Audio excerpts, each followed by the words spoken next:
Durant l'enfance, les conseils prodigués par les mères, tantes et autres femmes plus âgées étaient clairs. Pour conquérir une petite amie, il fallait être un gentil gars. Offrir des fleurs, des cadeaux et l'emmener dîner était essentiel. Un enfant se disait alors « Waouh, il va vraiment falloir que je décroche un super job pour pouvoir me permettre tout ça. » Malheureusement, ces conseils étaient pris au pied de la lettre. Durant tout le lycée et l'université, de nombreux jeunes hommes ont essayé d'incarner ce gentil gars que les filles sont censées rechercher. Les filles disaient combien elles appréciaient ces gestes, mais tout ce qu'ils obtenaient en retour était un baiser sur la joue. Puis, une fois à l'université, les conseils ont changé. Soudainement, il était communément admis que pour réussir avec les femmes, il fallait se comporter comme un sale, plutôt que comme un gentil gars. Ces nouveaux conseils ont été essayés, et il a été remarqué que lorsque les hommes agissaient comme des imbéciles, certaines femmes réagissaient mieux à eux. Cependant, le succès escompté n'était toujours pas au rendez-vous, bien que certains aient eu leur première relation sexuelle. C'était souvent avec une personne ayant une faible estime de soi, et ils continuaient à avoir des problèmes avec de nombreuses filles qui préféraient d'autres gars.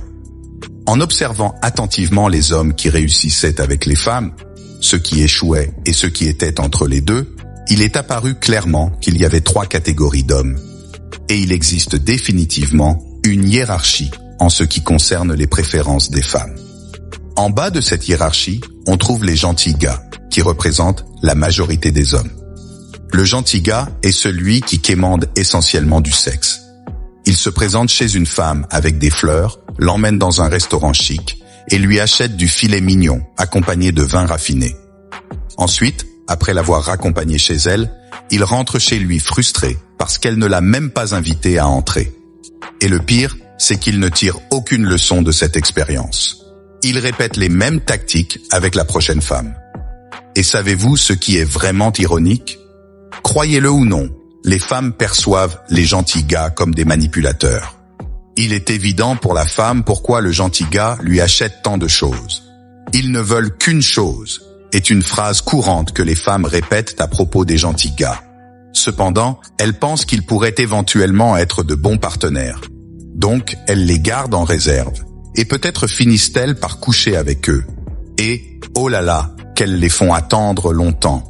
Certaines femmes fixent 3 rendez-vous comme minimum, ce qui est une véritable aubaine pour les gentils gars, car beaucoup d'autres femmes les font attendre des mois avant qu'ils aient de la chance. Et quand le moment des rapports arrive, c'est un événement majeur, et la femme en fait tout un plat. Espérons que ces hommes n'aient pas une libido élevée, car ils ne pourront pas avoir de relations intimes quand ils le souhaitent. Ils devront attendre que la femme soit d'humeur. Alors pourquoi les gentils gars échouent-ils ? Le problème avec le gentil gars, c'est que non seulement les femmes les trouvent manipulateurs, mais elles les trouvent aussi ennuyeux. Le gentil gars parle de sujets logiques, comme la politique étrangère ou le fonctionnement d'un moteur de voiture. Parfois, il se vante de lui-même et de combien il gagne, insinuant qu'il peut acheter des choses pour la femme. Quel ringard, pense-t-elle. Engager une conversation logique et essayer d'impressionner une femme avec son intelligence et son potentiel financier est une erreur que 99% des hommes commettent. Cela détruit l'attraction qu'une femme peut ressentir, car cela communique un besoin de validation et une faible valeur. Si ces hommes ne cherchaient pas l'approbation des femmes, ils n'essaieraient pas de les impressionner. S'ils étaient des hommes de grande valeur, des mâles alpha, alors ce seraient les femmes qui chercheraient à obtenir leur approbation. Un autre problème est que les femmes engagées dans le rituel de la séduction détestent absolument les discussions rationnelles. Cela les sort de leur état d'esprit romantique. Par conséquent, évitez de parler de certains sujets tendances que vous avez lus récemment jusqu'à ceux que vous soyez avec vos amis. Cependant, ne vous méprenez pas. Vous ne devez pas faire semblant d'être un idiot avec les filles. En réalité, les femmes trouvent attirant qu'un homme soit compétent dans un domaine. Ce que vous devez faire, cependant, c'est vous assurer de parler de sujets captivants dans votre domaine d'expertise et non de choses ennuyeuses. En fait, si vous ne l'avez pas déjà fait, commencez dès maintenant à devenir un expert en quelque chose. Peu importe le domaine, cuisine, art contemporain, cinéma classique, mythologie, etc. Un homme qui est expert dans un domaine est automatiquement perçu comme un mâle alpha dans ce contexte. Assurez-vous simplement de captiver votre auditoire avec les connaissances que vous partagez. Ne l'ennuyez pas. Lorsque vous partagez des faits, demandez-vous: ces informations seraient-elles intrigantes pour un public curieux ou ennuyeuses comme celles d'un manuel scolaire? Les filles veulent simplement s'amuser, comme le dit la chanson, et le gentil gars ennuyeux n'est pas amusant. Allez dans des lieux où les célibataires se rassemblent et vous pouvez faire un exercice intéressant d'observation en regardant les couples que vous voyez. Si la fille semble ennuyée ou passe son temps sur son téléphone portable, alors elle est probablement avec son petit ami.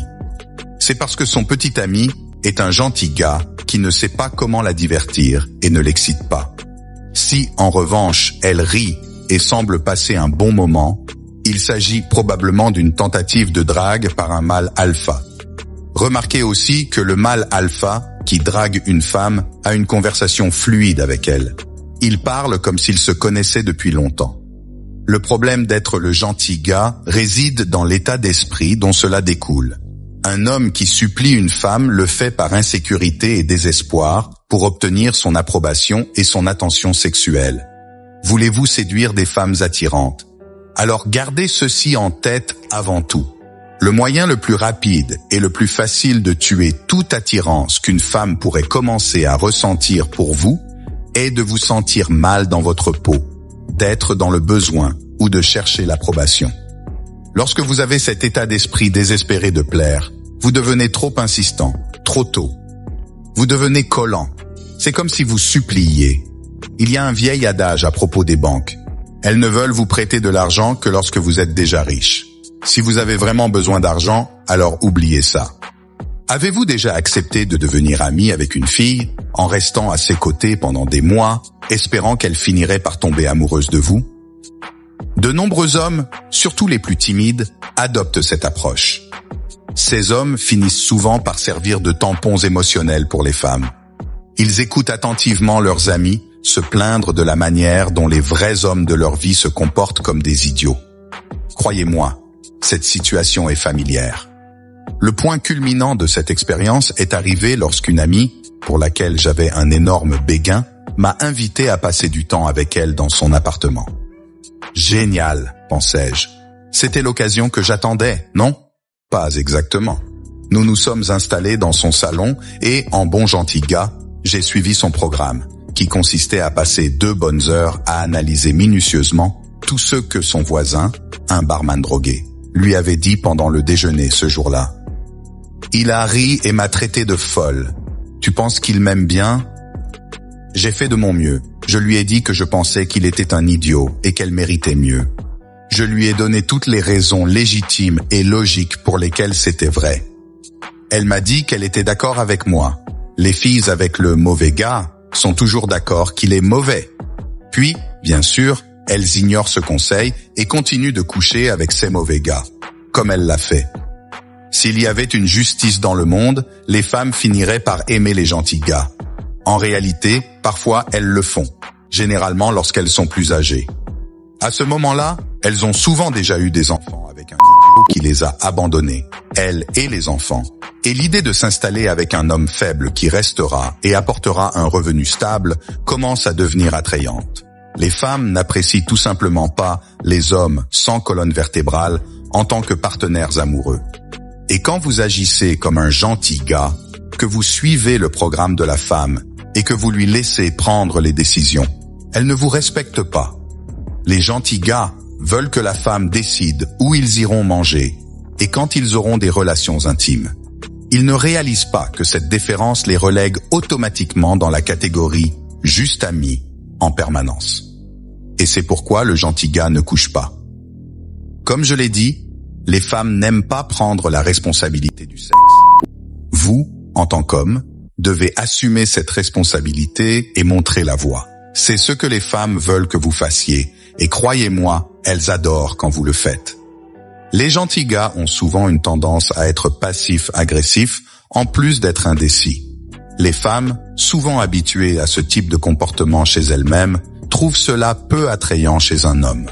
Le passif-agressif consiste à rester passif jusqu'à ce qu'une limite soit atteinte, puis à réagir soudainement, de manière agressive. Vous avez peut-être déjà connu une femme qui attendait que vous compreniez ses pensées et se mettait en colère quand vous vous trompiez. C'est un exemple classique de passivité agressive. Plutôt que de trouver un équilibre entre passivité et agressivité, le gentil gars cède constamment et fait tout ce que la femme veut. Quand la femme trouve ce comportement peu attrayant et finit par le quitter pour un homme plus passionnant, le gentil gars se plaint qu'il a tout fait pour elle. Et c'est là que réside le problème. Les gentils gars souffrent aussi de jalousie, issue de leur insécurité. Leur bonheur dépend entièrement de la femme. Ils ne veulent pas qu'elle parle à d'autres hommes par peur qu'elle parte et qu'ils perdent leur source de bonheur. Le problème avec la jalousie que beaucoup de mâles bêta ressentent envers leur partenaire est qu'elle provient d'un sentiment de besoin. Chaque fois que vous ressentez cela avec une femme, vous devez surmonter ces sentiments et les laisser partir.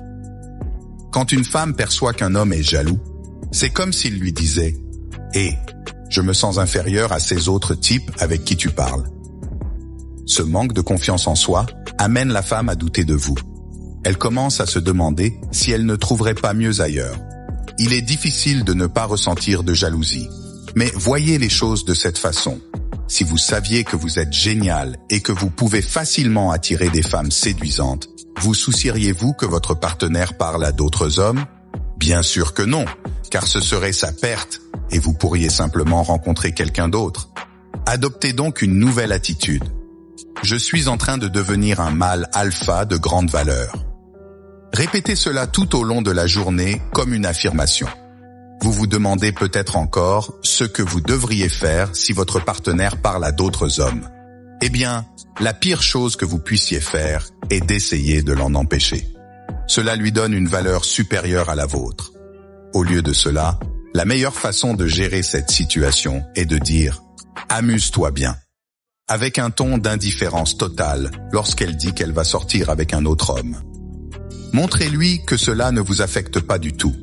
Pendant ce temps, vous allez parler à d'autres femmes. Cela inverse la situation, de sorte qu'elle commence à se demander si vous allez la quitter pour quelqu'un d'autre. Cela vous place en position de force. Une autre méthode pour éviter de devenir contrarié par le comportement d'une femme est de ne pas prendre les femmes individuelles trop au sérieux ou de se préoccuper de ce qu'elles pensent. Se préoccuper excessivement des pensées et des sentiments d'une femme est une perte de temps, car en fin de compte, vous ne pouvez pas contrôler ce qu'une femme pense ou ressent. Vous ne pouvez contrôler que vous-même. Au lieu de prendre les femmes trop au sérieux, ce qui leur donne du pouvoir sur vous et vous rend nécessiteux et peu attrayant, considérez-les simplement comme des sources de plaisir et de joie dans votre vie. Rien de plus. Pour développer une colonne vertébrale avec les femmes, au lieu d'être un béni oui-oui, essayez ceci. La prochaine fois que vous êtes avec une femme, essayez de lui dire non à un moment donné. Dire non peut être puissant avec les femmes. Mais faites-le de manière douce, comme ceci. Elle, allons louer un film.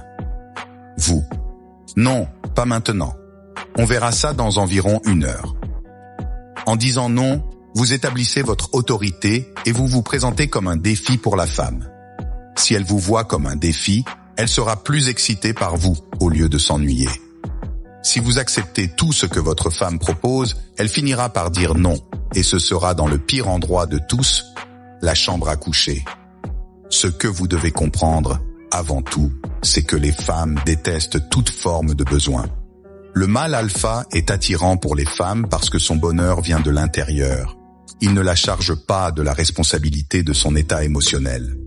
Votre état intérieur est crucial avec les femmes. Pour qu'elles vous trouvent aimable, vous devez d'abord vous aimer vous-même.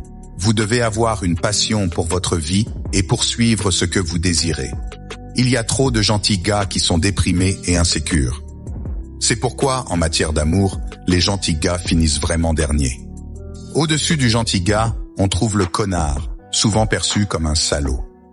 En général, ces hommes attirent plus de femmes que les gentils gars parce qu'ils sont loin d'être ennuyeux. Même si le connard provoque des montagnes russes émotionnelles chez sa petite amie, Au moins, elle ressent les hauts émotionnels du voyage en plus des bas. En d'autres termes, il peut la faire pleurer, mais il la fait aussi rire. L'incertitude de ce qui va se passer crée de l'excitation dans sa vie. Il est essentiel de comprendre ceci à propos des femmes. Pour être sexuellement excitées, elles doivent se connecter à leurs émotions plutôt qu'à leurs raisons. Le gentil gars commet l'erreur de s'adresser à leur logique, tandis que le principal atout du connard est de s'adresser aux émotions d'une femme.